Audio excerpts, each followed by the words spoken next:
সাম্প্রদায়িকতা কথাটা কে বা কারা বেশি ব্যবহার করে?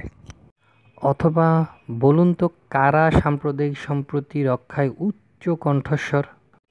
এক কথায় বলা যায়, সুশীল সমাজের অন্তর্ভুক্ত চরমতম প্রগতিশীল সাংস্কৃতিক ব্যক্তি ও শিল্পী সমাজ। চরমতম প্রগতিশীল সাংস্কৃতিক ব্যক্তিগণ কী পরিমাণ সাম্প্রদায়িক তা বুঝতে একটা উদাহরণ ব্রিটিশ বিরোধী আন্দোলনের মুভি বা সিনেমার কথাই ধরুন।